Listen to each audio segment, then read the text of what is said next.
Hello students. Now the next topic is the dimensions of a physical quantity. This is a very important topic.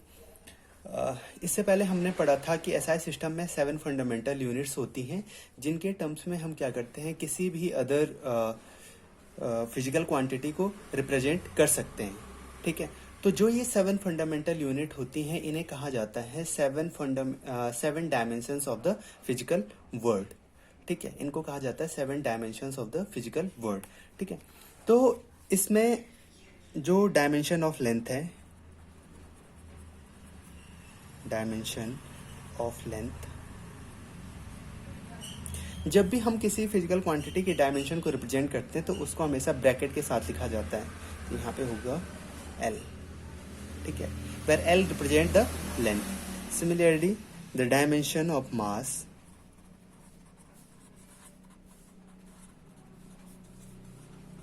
is M.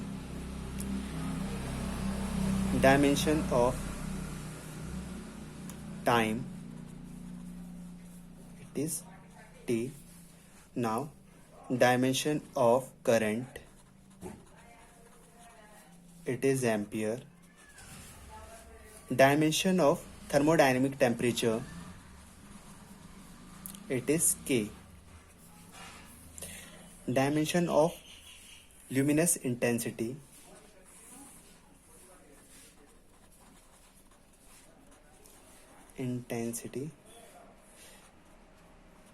that is candela. Now last, the amount of the substance.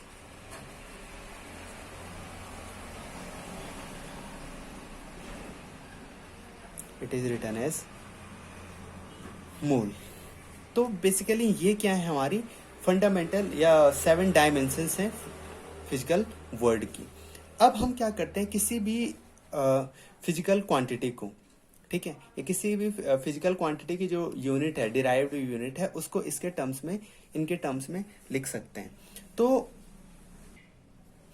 जब हम किसी physical quantity की dimensions की बात करते हैं तो हम कहते हैं कि जब हम उसको एक्सप्रेशन करते हैं इन फंडामेंटल क्वांटिटीज के टर्म्स में, तो इन फंडामेंटल क्वांटिटीज की जो पावर आएंगी वो क्या कहलाती है, उस क्वांटिटी की डायमेंशंस कहलाती हैं. ठीक है, जैसे सपोज करो कि एरिया है. ठीक है, एरिया का जो यूनिट होता है वो क्या होता है, मीटर स्क्वायर होता है. ठीक है, तो बेसिकली इसको लिखा जा सकता है, जब इसकी डायमेंशन लिखी जाएगी तो ये होगा L⁻²2. तो यहाँ 2 क्या रिप्रेजेंट कर रहे हैं, 2 is the dimension of area in the L. ठीक है, L के टर्म में इसकी 2 डायमेंशंस हैं. ठीक है, इसी तरीके से अगर मैं वॉल्यूम की बात करूं, वॉल्यूम का जो यूनिट होता है वो क्या होता है, मीटर क्यूब होता है. तो अगर मैं इसका डायमेंशनल फॉर्मूला लिखूं तो ये कितना हो जाएगा, डायमेंशन लिखूं तो ये हो जाएगा L3, यानी कि 3 डायमेंशन इन लेंथ. ठीक है, तो लेंथ के टर्म में इसकी कितनी डायमेंशन होगी, 3 डायमेंशन होगी. लेकिन अगर ध्यान दो तो वॉल्यूम में क्या नहीं आता, यहाँ पे इसका जो यूनिट होता है, यहाँ कहीं मास का कोई टर्म नहीं आता है. ठीक है, तो इसको हम ऐसे लिख सकते हैं, मास के टर्म्स में इसकी जो डायमेंशन है वो कितनी है, 0 है. उसी तरीके से टाइम के टर्म्स में इसकी जो डायमेंशन है वो भी कितनी है, 0 है, क्योंकि ये केवल किस पे डिपेंड कर रहा है, L पे डिपेंड कर रहा है. तो लेंथ के टर्म्स में इसकी 3 डायमेंशन, मास के टर्म्स में 0 डायमेंशन, और टी के टर्म्स में, टाइम के टर्म में कितने डायमेंशन, 0 डायमेंशंस इसकी हैं. ठीक है, तो इस तरीके से हम क्या करते हैं, किसी फिजिकल क्वांटिटी की डायमेंशन को रिप्रेजेंट करते हैं. तो ये क्या है, डायमेंशंस हैं इसकी. ठीक है, अब क्या है next topic is the dimensional formula.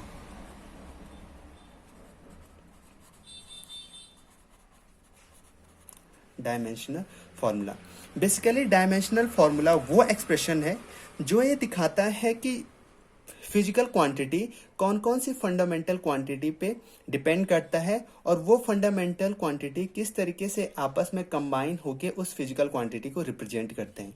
दूसरा, उस एक्सप्रेशन में कितनी पावर है फंडामेंटल क्वांटिटीज की यूनिट के. ठीक है, सपोज करो अगर मैं फंडामेंटल एरिया का यूनिट लिखूं तो एरिया का यूनिट क्या लिखा जाएगा, मीटर स्क्वायर. ठीक है, तो इसका जब डायमेंशनल फॉर्मूला लिखा जाएगा तो ये लिखा जाएगा m⁻0 L² T⁻0। ये रिप्रेजेंट कर रहा है यहाँ पर एक डायमेंशनल फॉर्मूला। इस फॉर्मूले में आप ध्यान से देख सकते हैं कि m⁻0 लिखी गई है। इसका मतलब क्या है कि जो एरिया है वो मास पे डिपेंड नहीं करता है, लेंथ पे डिपेंड कर रहा है। लेंथ की कितने डायमेंशन पे? 2 डायमेंशन पे डिपेंड कर रहा है। टाइम पे डिपेंड नहीं कर रहा है, टाइम की पावर कितनी है? 0 है। ठीक है, उसी तरीके से अगर डायमेंशनल फॉर्मूला ऑफ वॉल्यूम लिखा जाए तो ये होगा मीटर क्यूब। ठीक है, इसका यूनिट है मीटर क्यूब, तो इसका जो डायमेंशनल फॉर्मूला होगा m⁻0 L³ T⁻0। ठीक है, जैसे वेलोसिटी की बात की जाए तो वेलोसिटी का यूनिट होता क्या? मीटर पर सेकेंड। ठीक है, तो इसका जब डायमेंशनल फॉर्मूला लिखा जाएगा, मीटर के करस्पॉन्डिंग क्या होगा? L। ठीक है, और सेकेंड क्या है? T।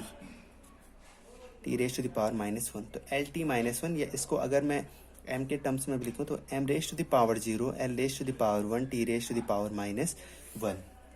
ठीक है, तो m के जो डायमेंशन है वो 0 है, l के टर्म्स में इसकी डायमेंशन 1 और t के टर्म्स में इसकी डायमेंशन -1। ठीक है, तो ये क्या होगी? वेलोसिटी के लिए डायमेंशनल फॉर्मूला होगी। अब हम बात करते हैं डायमेंशनल इक्वेशन की। सिंपल सा है, जब हम क्या करते हैं किसी फिजिकल क्वांटिटी को, ठीक है, उसके डायमेंशनल फॉर्मूले के इक्वल लगते हैं तो वो जो एक्सप्रेशन आता है वो क्या कहलाता है? उसका डायमेंशनल इक्वेशन कहलाता है। जैसे यहाँ पे हमने वेलोसिटी लिखा था, तो वेलोसिटी का डायमेंशनल फॉर्मूला कितना आया? m0 L1 T⁻⁻1। तो इसको हम ऐसे लिख सकते हैं, जब हम इसकी डायमेंशनल इक्वेशन लिखेंगे तो ये होगा v। ठीक है, इस तरीके से लिखा जाएगा और इसको इक्वल कर देंगे इसके डायमेंशनल फॉर्मूले के बराबर। तो ये जो एक्सप्रेशन है पूरा, ये क्या कहलाता है? डायमेंशनल इक्वेशन कहलाता है। उसी तरीके से अगर मैं एरिया की बात करूं, ठीक है, तो एरिया के लिए क्या लिखा जाएगा? A m0 L² T0। या वॉल्यूम की बात करूं तो ये हो जाएगा m0 L³ T0। ठीक है, तो इस तरीके से हम क्या करते हैं? डायमेंशनल इक्वेशन लिखते हैं। इसमें एक और देख लीजिए, जैसे मैं फोर्स की बात करूं तो फोर्स इज इक्वल टू क्या होता है? ma होता है, तो F। अब हमको क्या करना है? पहले इसका डायमेंशनल फॉर्मूला निकालना है। तो F इज इक्वल टू क्या होता है? ma mass into acceleration. Now m acceleration is equal to होता है वेलोसिटी ओवर टाइम। ठीक है, रेट चेंज ऑफ वेलोसिटी, तो इसको मैं वेलोसिटी ओवर टाइम लिख सकता हूँ। अब मैं इसकी यूनिट लिख लेता हूँ। मास का क्या होता है? मास के लिए लिखते हैं हम m। v के लिए क्या लिखते हैं? LT-1। ठीक है, और t का क्या हो जाएगा? t। जब इनको कंबाइन करेंगे तो f के लिए क्या आ जाएगा यूनिट? डायमेंशनल फॉर्मूला ये हो जाएगा m L T-2। तो ये क्या हो गया? फोर्स के लिए डायमेंशनल इक्वेशन होगी। ठीक है, MLT-2। Now the next topic is application of dimensional analysis. ठीक है, डायमेंशनल एनालिसिस का क्या क्या एप्लीकेशन है? जो हम डायमेंशनल फॉर्मूले लिख रहे हैं उनका क्या यूज है? ठीक है, तो इसमें फर्स्ट है consistency of the dimensional equation. ठीक है, कंसिस्टेंसी ऑफ डायमेंशनल इक्वेशन।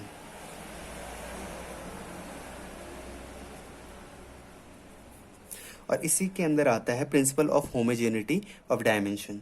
ठीक है, होमोजेनिटी प्रिंसिपल।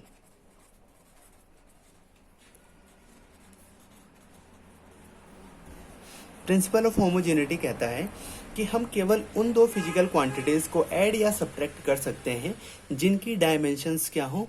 सेम हो। ठीक है, मैं रिपीट करता हूं। प्रिंसिपल ऑफ होमोजेनिटी कहता है कि हम केवल उन्हीं फिजिकल क्वांटिटीज को ऐड या सब्ट्रैक्ट कर सकते हैं जिनकी डायमेंशन हमेशा क्या होती है? सेम होती है। जैसे अगर मैं बात करूं वेलोसिटी की, ठीक है, तो वेलोसिटी में वेलोसिटी को ऐड किया जा सकता है बट फोर्स को ऐड नहीं किया जा सकता है। ठीक है, क्योंकि फोर्स की जो डायमेंशन है वो कुछ अलग है और वेलोसिटी की जो डायमेंशन है वो क्या है? कुछ और है। तो उसी तरीके से हम एग्जांपल ले सकते हैं एरिया और वॉल्यूम का। एरिया में एरिया को ऐड किया जा सकता है बट वॉल्यूम को ऐड नहीं किया जा सकता है। सिमिलरली वॉल्यूम में डेंसिटी को ऐड नहीं किया जा सकता है, ठीक है। तो इस तरीके से बहुत सारे एग्जाम्पल हो सकते हैं। तो प्रिंसिपल ऑफ होमोजेनिटी कहता है कि केवल हम क्या कर सकते हैं, दो ऐसी क्वांटिटीज को ऐड कर सकते हैं जिनका डायमेंशनल फॉर्मूला क्या हो, सही हो। अब जैसे हमारे पास एक इक्वेशन है v is equal to u plus a t, ये वाली इक्वेशन आपने पढ़ी है, ठीक है। तो अगर ध्यान से देखो यहाँ पे हम क्या कर रहे हैं, u और ए टी को ऐड कर रहे हैं। v क्या है, फाइनल वेलोसिटी होती है, u initial velocity, a acceleration, t time, ठीक है। हम u और ए टी को तभी ऐड कर सकते हैं जब इनकी डायमेंशंस क्या हो, सेम हो। तो इसको हम चेक करते हैं। u क्या है, बेसिकली वेलोसिटी है, तो वेलोसिटी तो डिस्टेंस ओवर टाइम, तो इसका डायमेंशनल फॉर्मूला क्या हो गया, एल टी माइनस 1, ठीक है। अब ये क्या है, एक्सेलरेशन ए टी, ठीक है। तो ये तो एक्सेलरेशन है। एक्सेलरेशन क्या होता है, रेट चेंज ऑफ वेलोसिटी, तो इसका क्या हो जाएगा एल टी माइनस 2 और टाइम का फिर नहीं,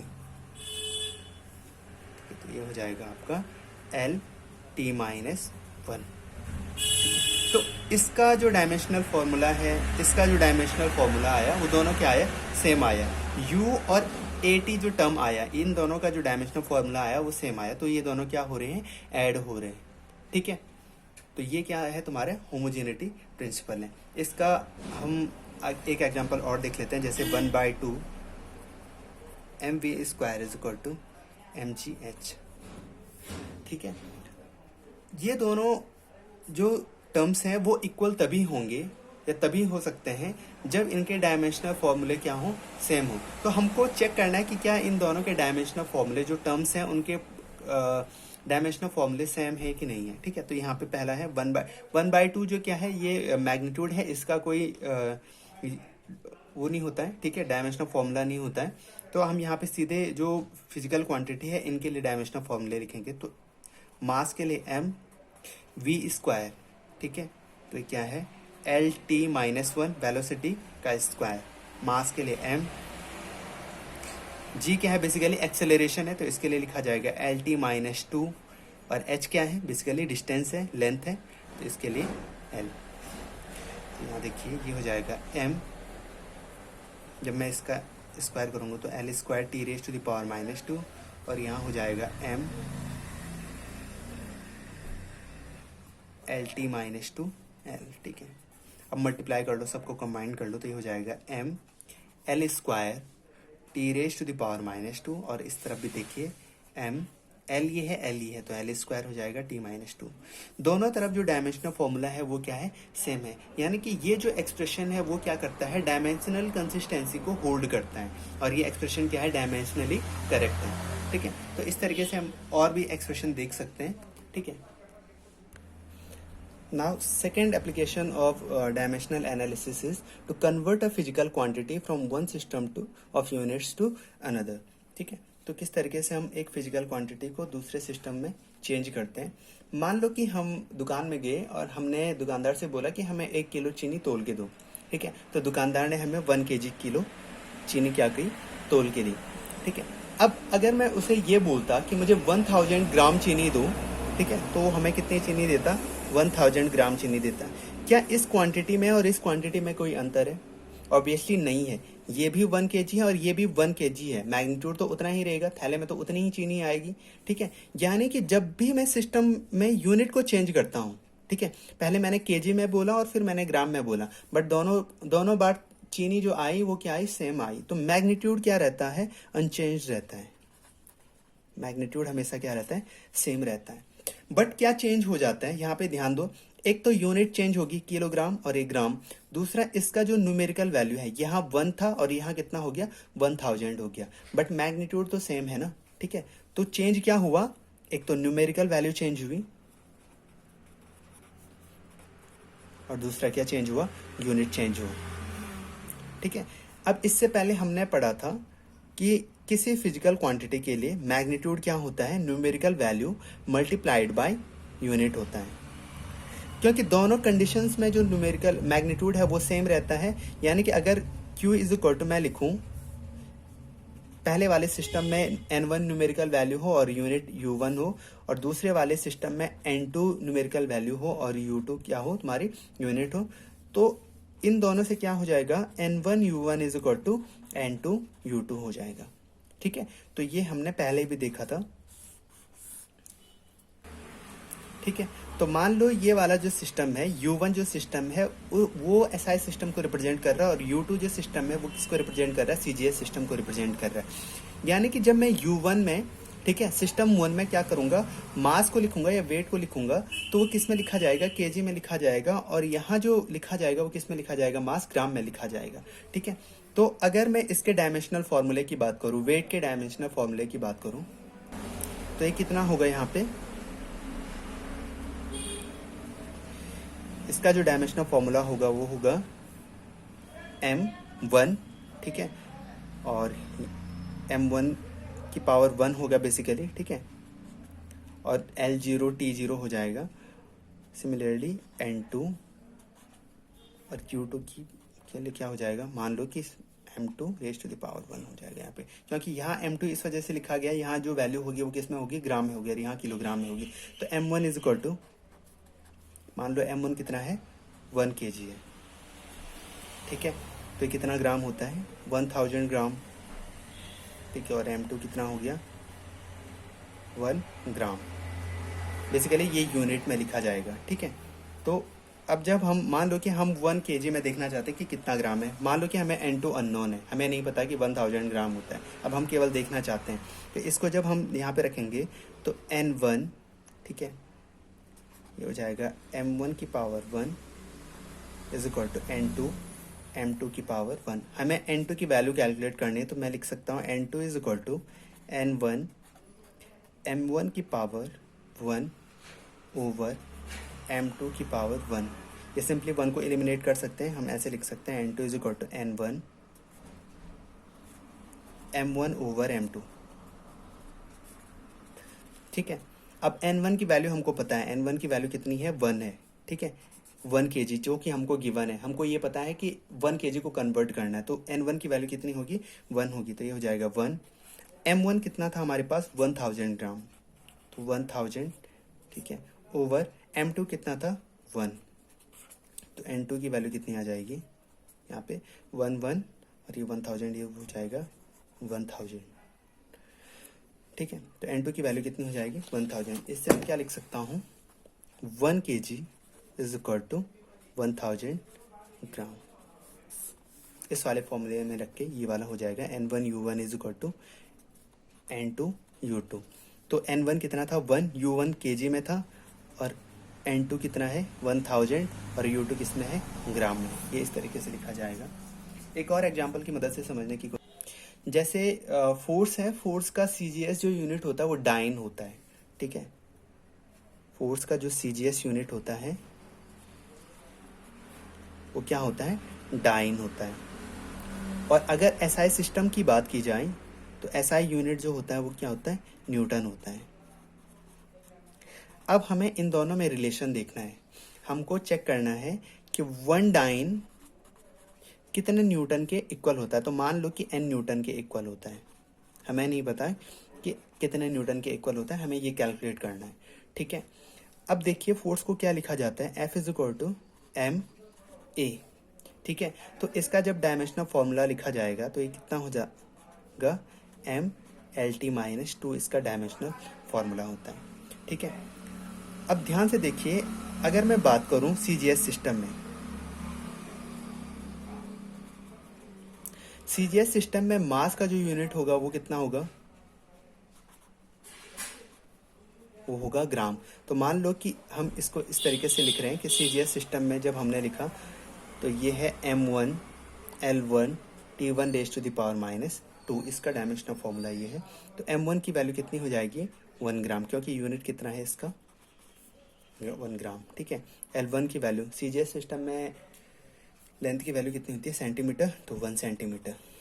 ठीक है, और T 1 सेकेंड। अब SI सिस्टम में जब हम बात करेंगे, मान लो कि SI सिस्टम में जो साइज है वो है m2 L2 T2, m2 L2 T2 raise to the power -2। ठीक है, तो यहाँ पे m2।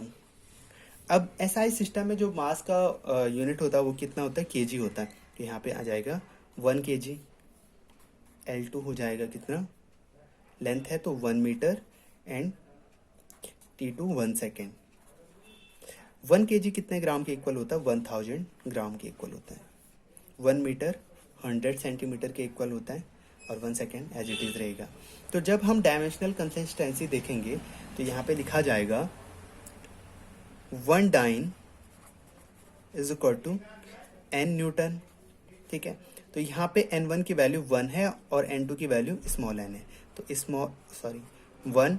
अब इसके लिए हम डायमेंशनल फॉर्मूला जब लिखेंगे डाइन के करस्पॉन्डिंग, तो वो होगा m1 L1 t raise to the power -2 is equal to n। Newton के करस्पॉन्डिंग जब डायमेंशनल फॉर्मूला लिखा जाएगा तो लिखा जाएगा m2 L2 t raise to the power -2। ठीक है, ये वाला जो एक्सप्रेशन है वो सीजीएस सिस्टम के लिए, ये वाला एसआई सिस्टम के लिए। तो हमको तो n चाहिए, तो n इज इक्वल टू कितना हो जाएगा, m1 over m2 L1 over L2 T1 over T2 whole raise to the power -2। ठीक है, इस वाले एक्सप्रेशन से तो n इज इक्वल टू हो जाएगा। अब m1 किस में था, सीजीएस सिस्टम में था, तो इसकी वैल्यू कितनी होगी, 1 ग्राम होगी। और m2 एसआई सिस्टम में है तो 1 kg which is equal to 1000 gram. ठीक है, ओके। L1 ये सीजीएस सिस्टम में तो 1 सेंटीमीटर ओवर, L2 मीटर में था तो ये 100 centimetre. T1 1 second 1 second raise to the power -2, तो ये पूरा एक्सप्रेशन तो 1 हो जाएगा। ठीक है, तो n इज इक्वल टू कितना आ जाएगा, 1 over 10 raise to the power 5। ठीक है, या n इज इक्वल टू लिखा जा सकता है 10 raise to the power -5। Now हमने एक्सप्रेशन लिखा था 1 dyne is equal to n newton. ठीक है, तो अब यहाँ n की वैल्यू प्लेस की जा सकती है, तो 1 डाइन इज इक्वल टू आ जाएगा 10 raise to the power -5 newton. This is the expression. इसी तरीके से हम और रिलेशन भी एस्टेब्लिश कर सकते हैं। ठीक है, तो दैट्स इट।